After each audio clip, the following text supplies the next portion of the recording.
The quiet power of General Amara Ellis. General Amara Ellis sat in the VIP lounge of the bustling Atlanta International Airport, sipping her chamomile tea and gazing through the panoramic windows. The world outside was alive with movement, planes taxiing down runways, staff darting about with purpose, and passengers clutching their dreams, packed into suitcases. For Amara, this was not just another flight. It was the beginning of a journey that could alter the course of countless lives. Amara was no ordinary traveler. She was a trailblazer, a leader whose very existence defied expectations and shattered ceilings. Her uniform, pristine and adorned with medals earned through sacrifice and unyielding determination, spoke volumes about her journey. Each emblem was a testament to battles fought, victories claimed, and barriers dismantled. Yet, amidst the accolades, Amara carried an understated humility that endeared her to those fortunate enough to cross her path. She opened the leather-bound file in front of her, its contents marked classified. Each page was heavy with implications, intelligence reports, strategic assessments, and critical data for the International Defense Summit she was headed to in Washington, D.C. This summit wasn't just another meeting. It was a crossroads. Decisions made there would impact global security for decades. As Amara immersed herself in her briefing, a faint tremor of nervousness stirred within her. This was unusual for the general, who had led troops into high-stakes missions in some of the most hostile environments on Earth. But this wasn't about battlefield tactics. This was about diplomacy and policy, a domain where battles were fought with words, alliances, and subtle strategies. She drew a deep breath, steadying herself. She had faced adversities far greater than this. Across the lounge, a young woman in her late 20s entered, her posture hesitant. She clutched a notebook to her chest, her gaze darting nervously, as if seeking someone she dared approach. Amara noticed her immediately. The young woman's uniform, though neat, bore the subtle signs of someone early in their career, creased fabric from nerves, and the weight of carrying her dreams. Amara caught her eye and offered a small, encouraging smile. That simple gesture was all the young woman needed. She hesitated only briefly before walking over, her footsteps light but purposeful. "Excuse me, General Ellis," she asked softly, her voice trembling with a mixture of awe and apprehension. Amara set down her papers and looked up warmly. "Yes, that's me. How can I help you?" The young woman's face lit up with a mix of relief and excitement. "I'm so sorry to disturb you, ma'am, but I just wanted to say how much of an inspiration you are to me. I'm Private Mia Jackson, stationed at Fort Bragg. I've followed your career for years. Seeing someone like you at your level, it's the reason I knew I could join the Army." Amara's heart swelled. She had encountered many admirers in her career, but the sincerity in Mia's voice reminded her of why she had pushed so hard against the barriers she faced. "Thank you, Private Jackson," she replied, her tone kind yet firm. "It's people like you who remind me why this work matters. Always remember, you are capable of more than you know. Trust your instincts, and never let doubt hold you back." Mia beamed. "Thank you, General. That means more than you know." With a respectful nod, she stepped away, leaving Amara to her thoughts. Amara watched her go, a deep sense of fulfillment settling over her. Moments like this were the quiet victories that validated her years of service. They reminded her that leadership wasn't just about strategy or command. It was about paving the way for others. Her reverie was interrupted by the voice of the gate agent, announcing the first-class boarding call. Amara stood, gathering her things. As she approached the gate, she couldn't help but feel the familiar anticipation of an upcoming journey, the flutter of nerves tempered by a resolute determination. But as she neared the boarding area, her senses heightened. A loud, slurred voice broke through the hum of the crowd. A man, disheveled and visibly intoxicated, was arguing with the gate staff. His tone was laced with entitlement, his words peppered with derogatory remarks that caused heads to turn. Amara's military instincts kicked in, assessing the situation with a practiced eye. She moved closer, her commanding presence drawing subtle glances of recognition from those nearby. The gate agent called for first-class passengers again, and Amara stepped forward, her boarding pass in hand. But before she could reach the gate, the man stumbled into her path.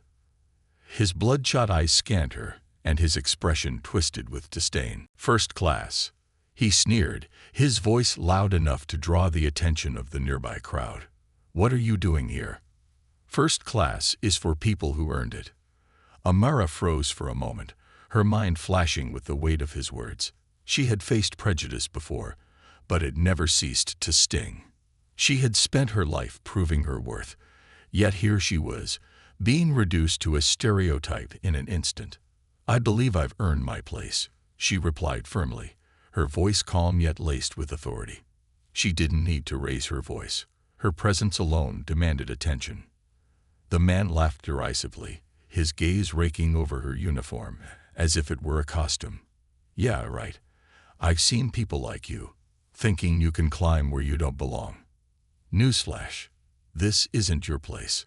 Amara's jaw tightened, but she didn't flinch. Instead, she met his gaze, her calm resolve cutting through his drunken arrogance. "And what exactly do you mean by that?"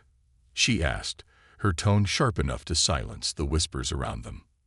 The man faltered for a moment, but his bravado quickly returned. "You know what I mean," he spat, his voice dripping with contempt. "You think wearing some shiny medals makes you special. First class is for people with real status." Before Amara could respond, the gate agent stepped forward, her voice firm.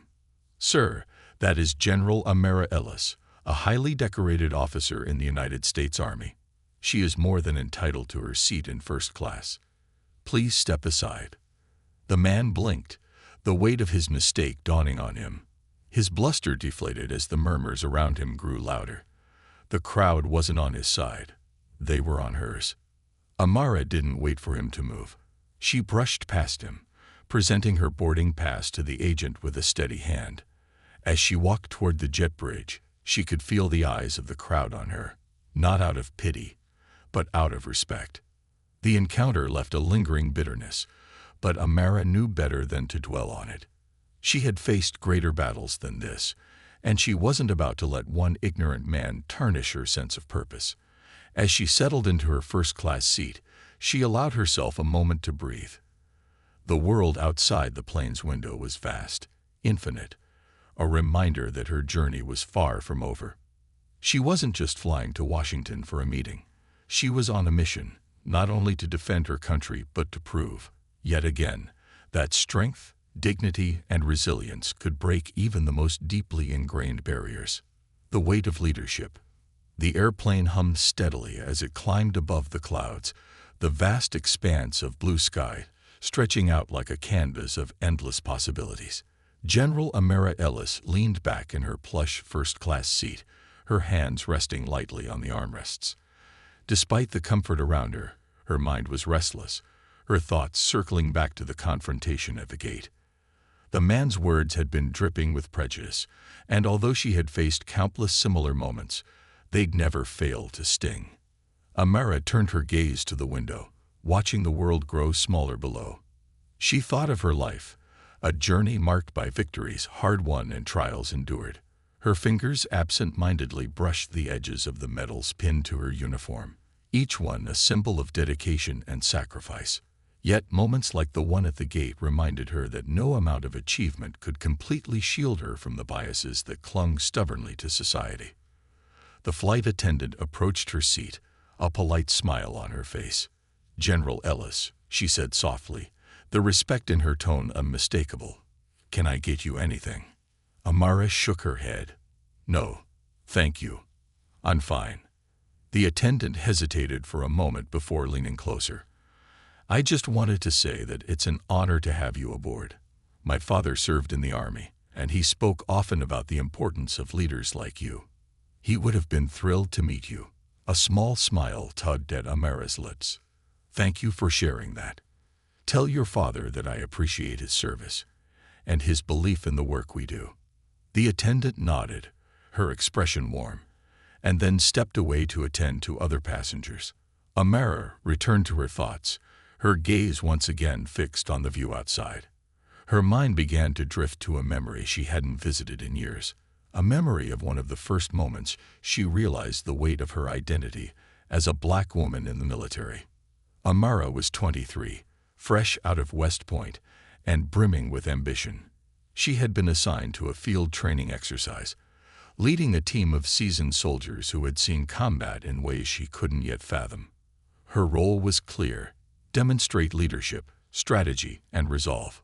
Yet, from the moment she stepped into the briefing room, she felt the unspoken challenge in the air. The room fell silent when she entered, her crisp uniform a stark contrast to the rugged appearances of the men around her.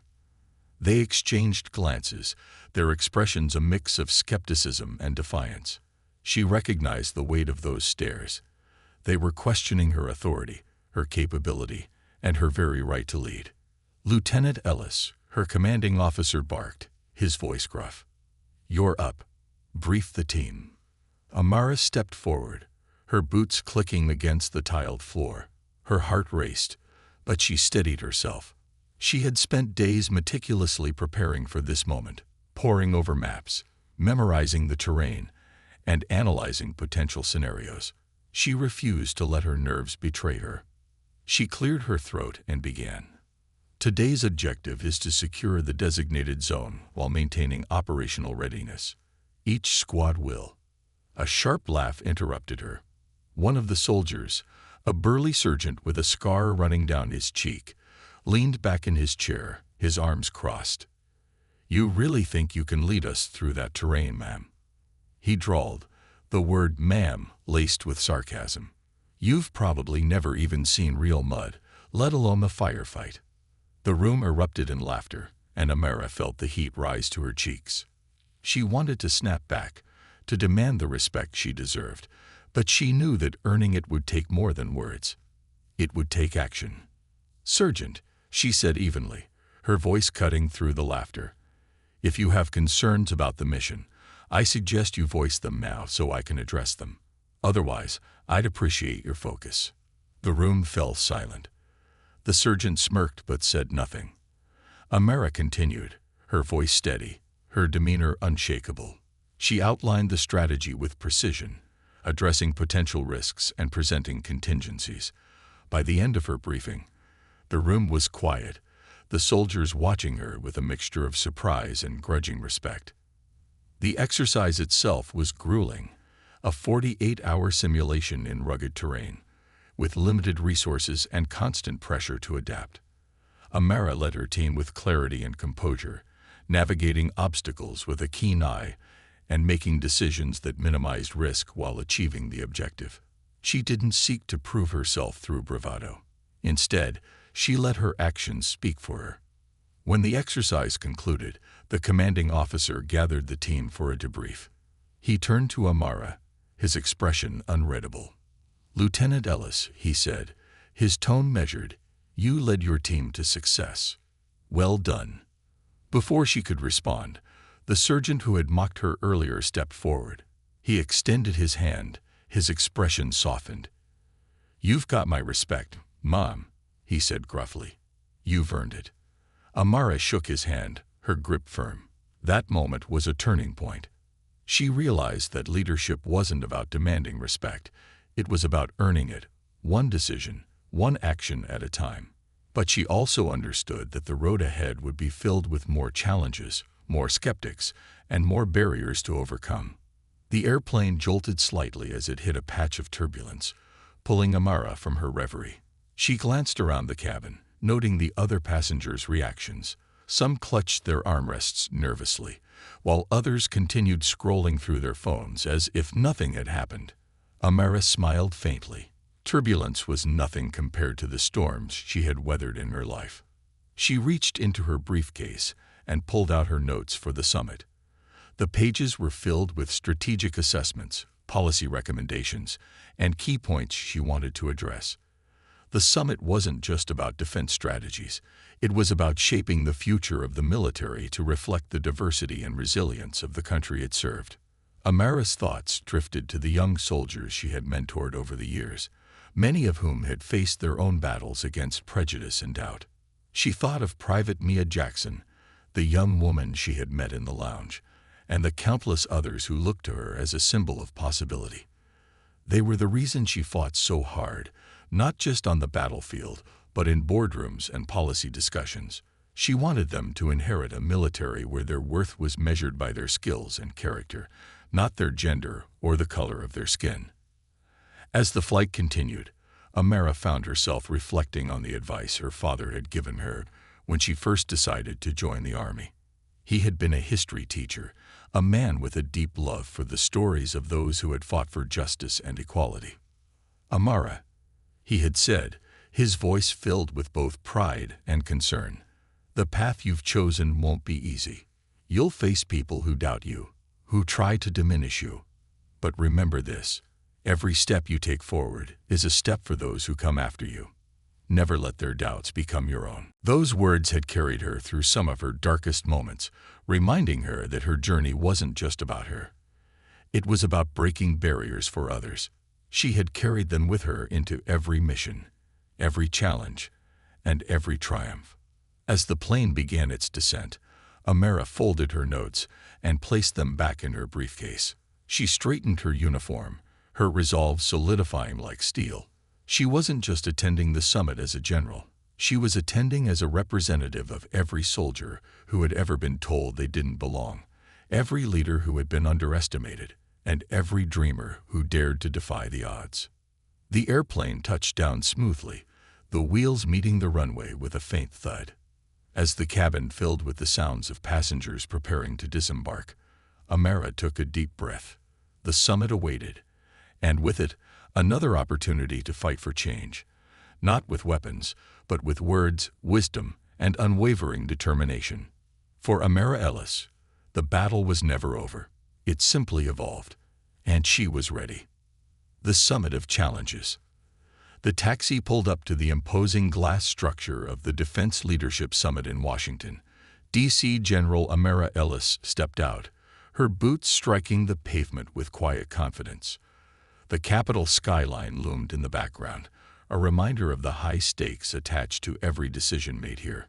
She adjusted her uniform, the medals on her chest gleaming under the morning sun. This wasn't just another conference. It was a battlefield of ideas, a place where policies were shaped, alliances forged, and progress either championed or stifled. Inside the Grand Conference Hall, the atmosphere was charged with energy. Delegates and leaders from across the globe filled the room, their voices a low hum of urgency and expectation. Screens projected maps, data, and timelines, while polished nameplates adorned the tables, marking the seats of generals, diplomats, and strategists. Amara's nameplate gleamed under the fluorescent lights, reading, General Amara Ellis, United States Army. She took her seat among the other American delegates, her presence immediately commanding attention. Some nodded respectfully, while others regarded her with thinly veiled skepticism. She was used to both. Her ascent to one of the highest-ranking positions in the military had not been without resistance, and this room was no different. But Amara wasn't here for validation. She was here to make a difference. As she reviewed her notes, the sound of polished shoes clicking against the marble floor drew her attention. General Daniel Caldwell, a senior officer known for his staunch traditionalism, approached her table.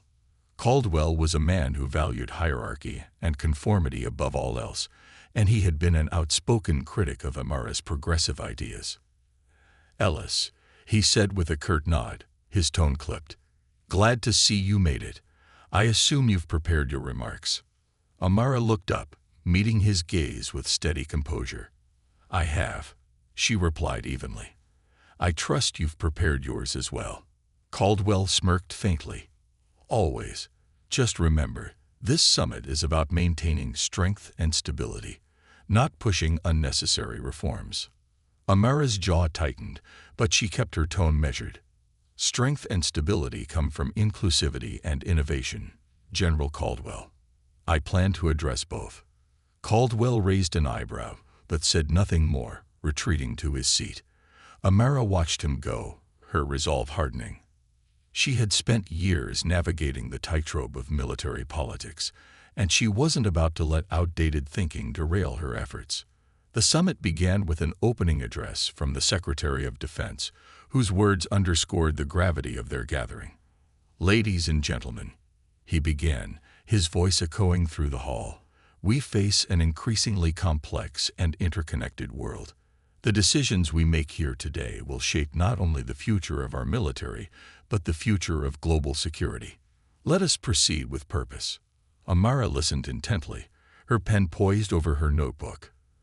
The first few sessions covered standard topics: resource allocation, technological advancements, and cybersecurity. But as the day progressed, the discussions turned to the heart of the matter: leadership and the evolving nature of warfare. When it was Amara's turn to speak, the room grew quiet. All eyes turned to her as she stood, her stature commanding yet composed. She moved to the podium, her hands gripping the edges as she scanned the room. The weight of the moment settled on her shoulders, but she welcomed it. She wasn't just speaking for herself. She was speaking for every soldier who had ever been silenced, overlooked, or underestimated. "Distinguished colleagues," she began, her voice steady, "the challenges we face today require more than strength. They require adaptability, inclusivity, and innovation. Our military must reflect the diversity of the nation it serves. When every voice is heard, every perspective considered, we are stronger, more resilient, and better equipped to face the unknown." She paused, letting her words sink in. A few heads nodded in agreement, while others remained stoic, their expressions unreadable. Amara continued, her tone growing more impassioned. "Throughout my career, I've seen firsthand the power of representation. When soldiers see leaders who look like them, who understand their experiences, it inspires confidence and fosters unity. We cannot afford to cling to outdated hierarchies that exclude or marginalize. The stakes are too high." Her words were met with a ripple of murmurs. Caldwell, seated across the room, leaned back in his chair, his arms crossed. Amara met his gaze briefly before pressing on. "Our adversaries are evolving, using unconventional tactics to exploit our weaknesses. If we are to remain a global leader, we must evolve as well. That means embracing new ideas, investing in the next generation of leaders, and creating an environment where innovation thrives." She ended her speech with a call to action. "This summit is not just about strategy. It's about legacy. Let us build a military that not only defends our nation but represents the very ideals we fight for: equality, justice, and opportunity." The room erupted into applause, though it was not unanimous. Amara returned to her seat, her heart pounding. She knew her words had resonated with some and ruffled the feathers of others. But that was the point. Change was never comfortable, and she was prepared to face the resistance. The afternoon sessions delved into smaller breakout discussions. Amara found herself in a group focused on leadership training and recruitment strategies. She shared her insights on mentoring young officers, emphasizing the importance of fostering an inclusive environment where all soldiers felt valued. One participant, a young colonel from Canada, spoke up. "General Ellis, your perspective is refreshing. In our forces, we're grappling with similar issues of representation. How do you address the pushback from those who resist change?" Amara smiled faintly. "By staying focused on the mission. Resistance is inevitable, but the mission, creating a stronger, more united force, is non-negotiable. When you ground your arguments in outcomes, it's harder for detractors to dismiss them." The colonel nodded, and others in the group chimed in with their own experiences. The discussion was dynamic, filled with both challenges and solutions. By the end of the session, Amara felt a renewed sense of purpose. These were the conversations that mattered, the ones that could spark real change. As the day wound down, Amara found herself back in the main hall, mingling with delegates during the evening reception. She sipped her water and surveyed the room, her mind still buzzing with the day's events. The summit had been intense, but it was far from over. Tomorrow would bring more debates, more negotiations, and more opportunities to push for progress. Caldwell approached her again, a glass of whiskey in hand. His expression was unreadable, but his tone was less combative than before. "Ellis," he said, "you made some strong points today. I don't agree with all of them, but I'll admit you gave me something to think about."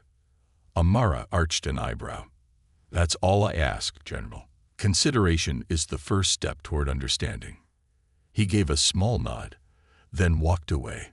Amara watched him go, a flicker of satisfaction in her chest. She knew changing minds was a slow process, but every small victory mattered. As the reception continued, Amara felt a tap on her shoulder. She turned to find a young woman in civilian attire, her face alight with admiration. "General Ellis," the woman said, "I just wanted to thank you for your speech today. I'm a policy analyst, and hearing you advocate for inclusivity was inspiring. It's something we've been pushing for in the civilian sectors as well." Amara offered a warm smile. "Thank you. Change starts with conversations like these. Keep pushing. It makes a difference." The woman nodded, and as she walked away, Amara felt a surge of hope. The road ahead was long, but she was not alone in this fight. Together, they could create a future where every soldier, every leader, and every voice mattered. As she left the hall that evening, the city lights shimmering around her, Amara knew the summit was just the beginning. The real work lay ahead, but she was ready to face it. She always had been, facing the storm. The second day of the Defense Leadership Summit began with a distinct tension in the air. General Amara Ellis could feel it as soon as she stepped into the conference hall. Delegates were deep in hushed conversations, their postures rigid, their expressions a mixture of concern and apprehension. Something had shifted overnight. Amara made her way to her seat, nodding to a few familiar faces as she passed. She unfolded her notebook, her pen poised to take notes.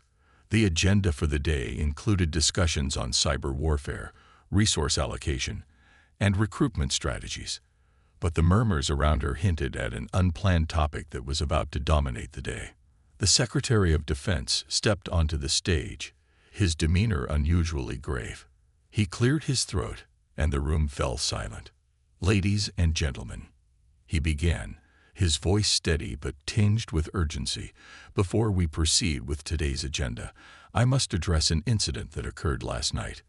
We've received credible intelligence that one of our primary cyber defense systems was breached. The implications of this breach are severe, and it is imperative that we address this matter immediately." A ripple of shock moved through the room. Amara straightened in her chair, her mind already racing. A cyber breach of this magnitude wasn't just a security issue. It was a potential act of war. She scanned the faces around her, noting the varying degrees of alarm and disbelief. Caldwell, seated a few rows away, looked particularly grim. The secretary continued, "The breach targeted sensitive personnel data, including information about our leadership and strategic plans. While we've managed to contain the breach, the situation demands an immediate response. We'll be breaking into smaller task forces to address different aspects of this crisis." Amara's name was called as part of the task force focused on counterintelligence and system restoration. She rose from her seat and joined a group of high-ranking officers and cybersecurity experts in a smaller conference room down the hall. The air was thick with tension as they settled into their seats. The head of cybersecurity, a bespectacled man with a calm but commanding presence, addressed the room. "General Ellis, General Caldwell, Colonel Hines," he began, nodding to each of them in turn. "This breach was sophisticated, executed with precision and purpose. The attackers gained access to encrypted files detailing troop movements and classified operations." Amara's stomach tightened. "Do we have any leads on the perpetrators?" she asked. He nodded. "Preliminary evidence points to a foreign state actor, but the complexity of the breach suggests possible collaboration with rogue elements. Our priority is to determine the extent of the damage and ensure it cannot happen again." The room erupted into a flurry of questions and suggestions, but Amara remained silent, her mind focused on the larger picture. She had always believed in the importance of viewing challenges through multiple lenses. This wasn't just a technical failure. It was a failure of strategy, one that exposed vulnerabilities in leadership and infrastructure. Caldwell, seated across from her, was the first to voice his frustration. "This is what happens when we prioritize innovation over tradition," he said, his voice sharp. "We've opened ourselves up to risks we're not prepared to handle." Amara didn't flinch. Instead, she met his gaze directly. "Innovation isn't the problem, General. Complacency is. The world is evolving, and so are the threats we face. If we refuse to adapt, we're leaving ourselves and our soldiers exposed." The room fell silent. Caldwell looked as though he was about to argue, but the cybersecurity expert interrupted. "General Ellis is correct. The breach exploited outdated protocols we've been recommending for years to replace. This incident underscores the urgent need for systemic change." Amara nodded, grateful for the support. "What's our timeline for implementing those changes?" she asked. "Immediate action is required," the expert replied. "But we'll need leadership buy-in to fast-track the process." Amara turned to Caldwell. "General, you and I both know what's at stake here. We can't afford to let bureaucracy slow us down. Will you support this initiative?" Caldwell hesitated, his jaw tightening. Finally, he gave a curt nod. "If it ensures the security of our forces, I'll back it." As the task force broke into smaller groups to address specific action items, Amara found herself paired with Colonel Hines, a seasoned intelligence officer known for her meticulous attention to detail. Together, they combed through data, identifying vulnerabilities, and crafting a plan to reinforce defenses. "General Ellis," Hines said, her voice thoughtful, "you have a way of cutting through the noise. That exchange with Caldwell earlier, how do you keep your composure when dealing with someone so resistant to change?" Amara smiled faintly. "Years of practice, and a clear understanding of what's at stake. I don't let personal disagreements cloud the mission. Caldwell may resist, but he cares about the safety of our soldiers. That's common ground we can build on." Hines nodded, clearly impressed. "You make it sound simple, but it's not. You've got a rare gift, General." Amara didn't respond immediately. Instead, she focused on the screen in front of her, where lines of code and data flickered. "It's not a gift," she said finally. "It's a responsibility, one I don't take lightly." The task force reconvened later that afternoon to present their findings and recommendations.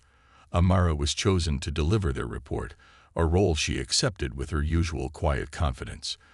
As she stepped to the podium, she glanced at the assembled group. Caldwell was watching her, his expression unreadable. "Our analysis revealed multiple vulnerabilities in our current systems," she began. "These vulnerabilities stem from outdated protocols, insufficient training, and a lack of investment in cybersecurity infrastructure. Addressing these issues requires immediate action and a shift in our approach to defense." She outlined the task force's recommendations, emphasizing the need for collaboration between military branches, private sector experts, and allied nations. "This breach was a wake-up call," she concluded. "We cannot afford to be reactive. We must be proactive, forward-thinking, and united in our efforts." The room was quiet as she stepped down, the weight of her words sinking in. Caldwell approached her afterward, his tone begrudging but sincere. "You made your case well, Ellis. I still don't agree with everything you stand for, but I can't argue with your results." Amara inclined her head. "Thank you, General. Progress isn't about unanimous agreement. It's about finding the best path forward." That evening, as she returned to her hotel room, Amara felt the weight of the day settle on her shoulders. The breach had been a stark reminder of the challenges they faced, but it had also underscored the importance of her work. She had fought hard to earn her place at the table, and she wasn't about to let the opportunity slip away. As she stood by the window, gazing at the city lights, she thought about the young soldiers who looked up to her, soldiers like Private Jackson, who saw her as a symbol of what was possible. They were the reason she pushed through the resistance, the skepticism, and the doubt. Tomorrow would bring new battles, new debates, and new opportunities to advocate for change. And Amara would be ready, as she always was, to face them head-on. Breaking the chains of tradition. The third day of the summit dawned with an overcast sky, a fitting backdrop for the weighty discussions that awaited. General Amara Ellis arrived early, as always, her uniform immaculate and her mind sharpened for the tasks ahead. The events of the previous day, the cyber breach, the tense exchanges with General Caldwell, and the late-night strategy sessions still lingered in her thoughts. Yet, Amara had learned long ago to compartmentalize. She had no time to dwell. The stakes were too high. The agenda for the day was centered on recruitment and leadership development, a topic Amara was particularly passionate about.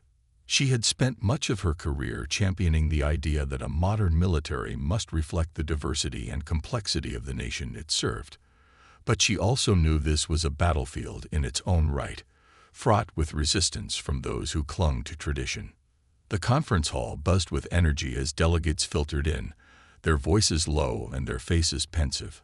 Amara took her seat, her notebook open and ready. Across the room, Caldwell sat with his usual air of skepticism, flanked by a few allies who shared his resistance to reform. Amara allowed herself a small smile. She thrived in these moments of quiet opposition. It meant the conversation was moving in the right direction.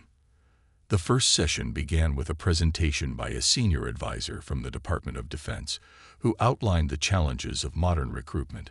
The statistics were sobering. A shrinking pool of eligible candidates, growing skepticism among younger generations about military service, and persistent gaps in leadership diversity.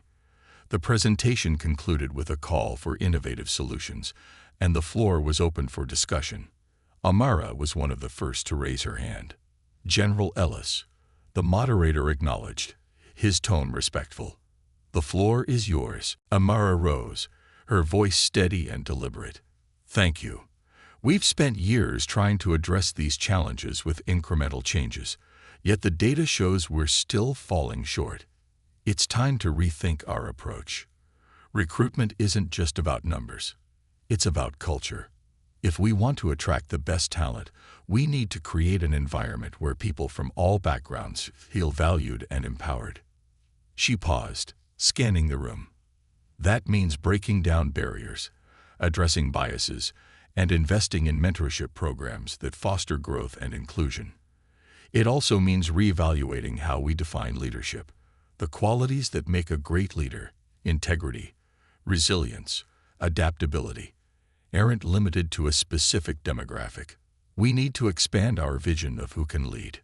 The room was silent for a moment, the weight of her words hanging in the air. Then a hand shot up, a colonel from one of the Allied delegations. "General Ellis," he began, his tone skeptical but polite. "While your points are valid, isn't there a risk that focusing too much on diversity could dilute the standards of leadership? After all, our primary goal is to maintain the strength and readiness of our forces." Amara nodded, her expression calm. She had heard this argument countless times. "Colonel," she replied, "diversity doesn't dilute strength, it enhances it. Studies across industries have shown that diverse teams are more innovative, more effective, and better equipped to solve complex problems. The same principles apply to the military. Strength and readiness come from leveraging every perspective, every skill set, every ounce of potential. When we exclude people based on outdated notions of who belongs, we're leaving untapped talent on the table." Another voice chimed in, this time from a younger officer. "General Ellis, you mentioned mentorship programs. Can you elaborate on how those might work in practice?" Amara's tone softened slightly, her passion evident. Mentorship is about more than guidance. It's about empowerment. When I was a young officer, I had mentors who believed in me even when others doubted my abilities. They taught me to trust my instincts, to lead with conviction, and to never back down in the face of adversity. Those lessons shaped my career, and I've made it a priority to pass them on. A structured mentorship program would formalize that process, pairing experienced leaders with rising talent and creating a pipeline for future leaders who reflect the full spectrum of our society. The discussion gained momentum, with more voices joining the conversation. Some were supportive, others cautious, but the dialogue was dynamic and engaged. Amara felt a surge of hope.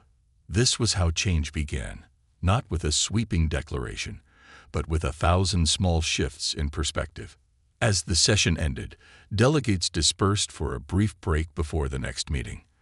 Amara lingered near the coffee station, pouring herself a cup and taking a moment to recharge. She sensed someone approaching and turned to find Caldwell standing beside her. "Ellis," he said gruffly, his tone neutral. "That was a persuasive argument you made in there." Amara raised an eyebrow. "I wasn't trying to persuade, General. I was stating the facts."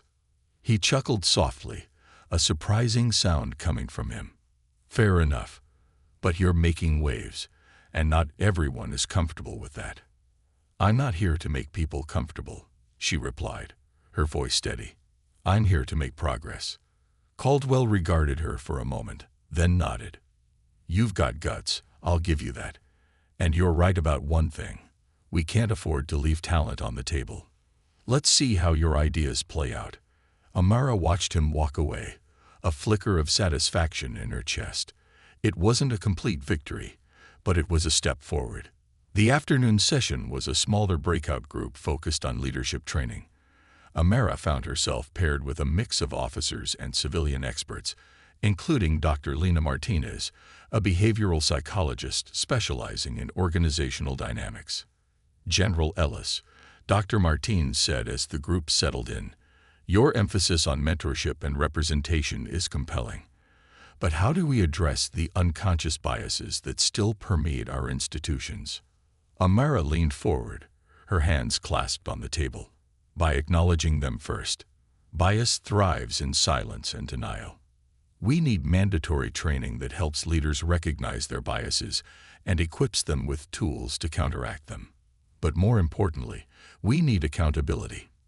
It's not enough to talk about change. We have to measure it, enforce it, and make it a priority at every level." The group delved into a brainstorming session, generating ideas for workshops, evaluation metrics, and leadership development programs. Amara felt a sense of camaraderie forming, a shared commitment to the mission. By the time the session ended, they had a concrete proposal to present to the larger group. That evening, as the summit wrapped up for the day, Amara found herself on the rooftop terrace of the conference center, gazing at the city lights. The air was cool, carrying the faint hum of traffic and the occasional chirp of a distant siren. She let out a long breath, the tension of the day easing slightly.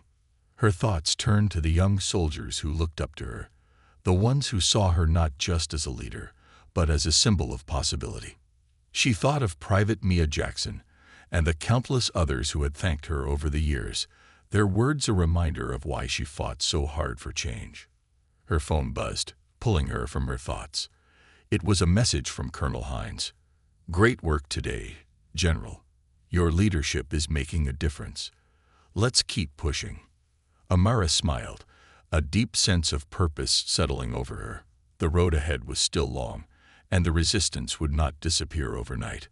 But she wasn't alone in this fight. Together, they were building something greater, brick by brick, battle by battle. As the stars began to emerge in the night sky, Amara resolved to keep breaking the chains of tradition, one step at a time. She was not just a general, she was a force for change, and she wasn't done yet.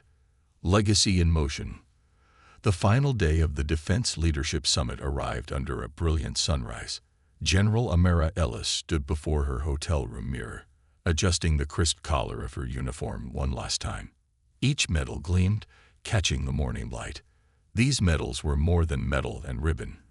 They were symbols of sacrifice, resilience, and an unrelenting pursuit of excellence. Today, she would present her final address, a culmination of not just this summit, but of her decades-long journey to redefine leadership in the armed forces. The conference hall was packed.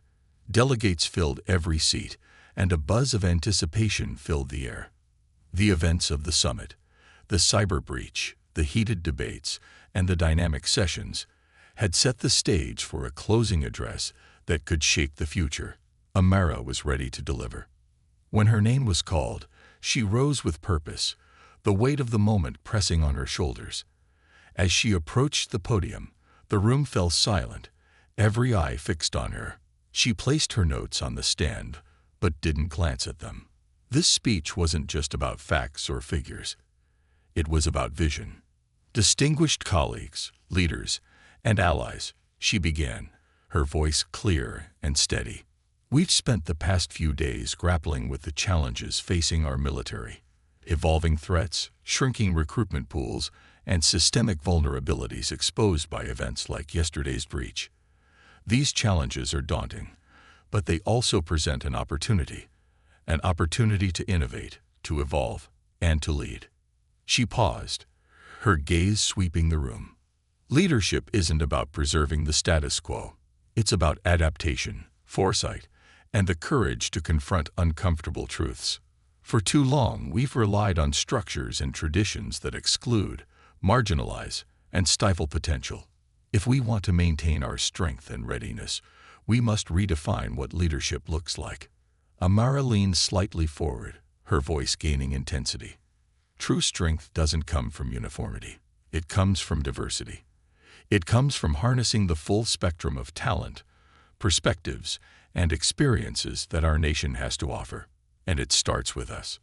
She recounted stories from her own career, moments when mentorship and representation had made all the difference. She spoke of young soldiers who had risen above prejudice to lead with honor, and of allies who had challenged their own biases to create space for others to succeed. As leaders, our responsibility is twofold, she continued. We must not only protect our nation, but also embody the values we fight to defend: equality, justice, and opportunity. This is not a task for the faint of heart. It requires vigilance, accountability, and an unwavering commitment to progress. Her words resonated deeply, drawing nods from even the most skeptical faces in the room. She ended her speech with a challenge. Let this summit not be an end, but a beginning. Let the conversations we've started here inspire action, and let the decisions we make today shape a legacy we can all be proud of. Together, we can build a military that is not only strong but just, a military that reflects the best of who we are. The room erupted into applause as Amara stepped back from the podium. She returned to her seat, her heart pounding with both adrenaline and pride. She knew she had made an impact, but the true measure of success would come in the months and years ahead. The applause had barely faded when General Caldwell approached her during the recess. His expression was unreadable, but there was a glimmer of something unfamiliar in his eyes. Respect. Ellis, he began, his voice gruff but less guarded than before. I didn't think I'd say this, but you've given me a lot to think about. You've challenged assumptions I've held for a long time. And while I might not agree with everything, I can't deny the merit in your arguments. Amara tilted her head slightly, a small smile playing at her lips. That's all I ask, General, an open mind. Caldwell extended his hand. Keep pushing. The military needs leaders like you. Amara accepted his handshake, the gesture symbolic of the progress they had made. It wasn't a complete victory, but it was a significant step forward. As the summit concluded, Amara found herself inundated with conversations, handshakes, and words of gratitude. Delegates from allied nations expressed interest in adopting similar approaches to leadership reform. Junior officers approached her with questions, ideas, and a desire to learn. For every skeptic she encountered, there were two others ready to join the cause. One of the most poignant moments came when a young woman in civilian attire approached her in the hallway. Her eyes shone with emotion as she introduced herself. General Ellis, she said, her voice trembling slightly. I just wanted to thank you. My father served in the Army, and he always told me stories about leaders who made a difference. Hearing you speak these past few days, it's clear you're one of them. Amara placed a hand on the woman's shoulder, her voice warm. Thank you. And remember, making a difference isn't limited to those in uniform. We all have a role to play." The woman nodded, her expression a mixture of admiration and determination. Amara watched her walk away, a deep sense of fulfillment settling over her. These were the moments that validated her journey, the moments that reminded her why she fought so hard. That evening, as she boarded her return flight, Amara felt a sense of closure. The summit had been grueling, but it had also been transformative. She settled into her first-class seat, the memory of the initial confrontation at the gate lingering briefly in her mind. The journey that had begun with prejudice and ignorance had ended with progress and possibility. As the plane ascended into the night sky, Amara gazed out the window, her reflection superimposed against the vast expanse of stars. Her father's words echoed in her mind. "Every step you take forward is a step for those who come after you." She thought of Private Mia Jackson, of the young woman in the hallway, of the soldiers and leaders who would carry the torch of progress. Her journey was far from over, but she knew she wasn't walking it alone. The legacy she had fought to build was now in motion, carried forward by those she had inspired. Amara closed her eyes, the hum of the engines a soothing backdrop to her thoughts. She didn't know what challenges lay ahead, but she was ready to face them. She always had been. Because for General Amara Ellis, leadership wasn't just about the battles you fought. It was about the lives you changed, the barriers you broke, and the future you dared to imagine. The ripple effect of leadership. As the plane soared through the quiet night sky, General Amara Ellis found her mind returning to the faces she had seen throughout the summit.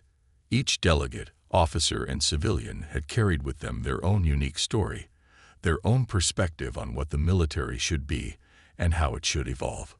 She thought about the young officers, full of energy and ideas, eager to make a difference. She thought about the skeptics like Caldwell, hardened by years of tradition, but beginning to soften under the weight of undeniable truth. But more than anything, she thought about the soldiers she had met over the years, those on the ground, who bore the brunt of every decision made in rooms like the one she had just left. They were the reason she fought so hard for change. They were the lifeblood of the military, the ones who deserved leaders who saw their potential, honored their sacrifices, and believed in their future. Amara reached into her briefcase and pulled out a small leather notebook, its pages worn from years of use. This was where she kept her personal reflections, a habit she had maintained since her early days as a lieutenant. Flipping to a blank page, she began to write. The Summit, Day 3. Today, I spoke not just as a general, but as a voice for those who have been silenced, doubted, or overlooked. The resistance to change was palpable, but so was the hope. Progress is not a straight path. It's a series of battles, small victories, and moments of clarity. Caldwell shook my hand today. It was a gesture I didn't expect, but it affirmed something I've always believed. Even the most resistant minds can shift. Change is a slow tide, but it's inevitable when driven by conviction. As I look ahead, I see a military transformed, not overnight, but over time. A military where every soldier feels seen, valued, and empowered. That's the legacy I want to leave behind, and it's a legacy worth fighting for. Amara closed the notebook and leaned back, letting her thoughts drift. The events of the summit replayed in her mind, each moment a thread in the tapestry of progress. She thought about her opening speech, the intensity of the cyber breach task force, and the conversations that had sparked new ideas. Every interaction had contributed to the larger goal, and she could feel the ripple effect beginning to take hold. The plane landed smoothly, and Amara stepped into the terminal, the hum of the airport a stark contrast to the quiet introspection of the flight. As she made her way toward the exit, she noticed a small group of soldiers waiting near the baggage claim. They were in uniform, their postures straight, their expressions a mixture of awe and respect. General Ellis, one of them called out, stepping forward hesitantly. "We didn't mean to bother you, ma'am, but we just wanted to say thank you. We've been following the summit, and your speeches really hit home for us." Amara paused, her gaze sweeping over the group.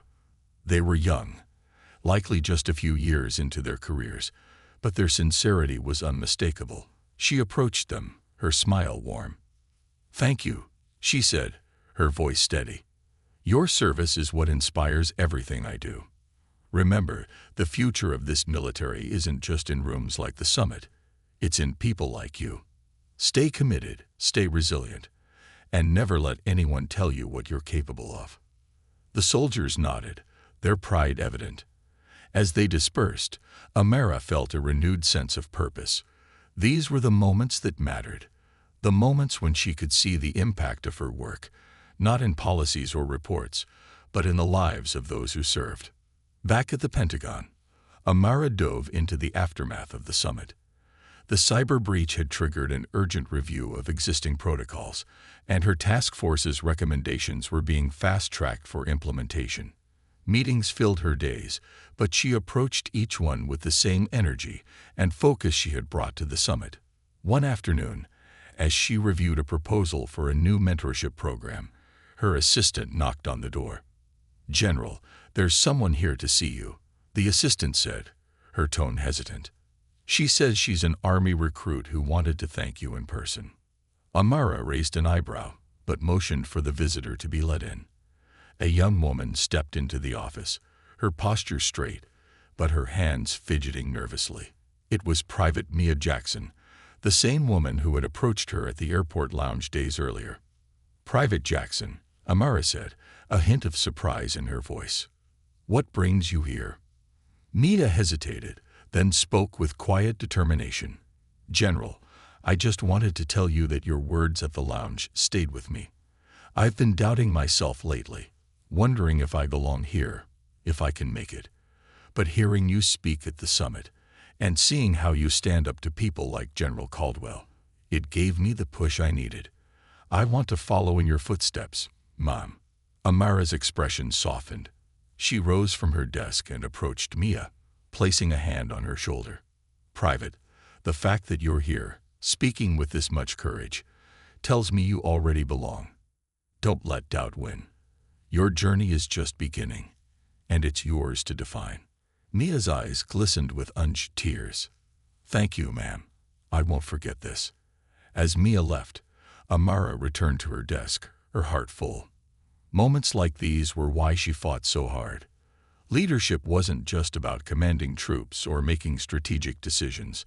It was about inspiring others to see their own potential. Weeks turned into months, and the impact of the summit began to materialize. The mentorship program was launched, pairing young soldiers with seasoned leaders. New cybersecurity protocols were implemented, fortifying defenses against future threats. And the conversations about inclusivity and leadership continued to gain momentum. Amara remained at the forefront, her voice unwavering, her resolve unshaken. She knew the road ahead would still be challenging, but she also knew that the seeds of change had been planted. One evening, as she walked through the Pentagon's quiet corridors, she paused to look at a display honoring military leaders throughout history. She thought about her own journey, the battles she had fought, the barriers she had broken, and the legacy she was building. Her phone buzzed with a notification. A young officer she had mentored had just been promoted. Amara smiled, her heart swelling with pride. The ripple effect was in motion, and it was unstoppable. As she stepped back into her office, the night settling around her, Amara felt a profound sense of fulfillment. The fight for change was far from over, but she was exactly where she needed to be, leading the charge, one step at a time. Because for General Amara Ellis, leadership wasn't just about the present. It was about shaping the future, leaving a legacy that would empower generations to come. And she wouldn't rest until that future was within reach.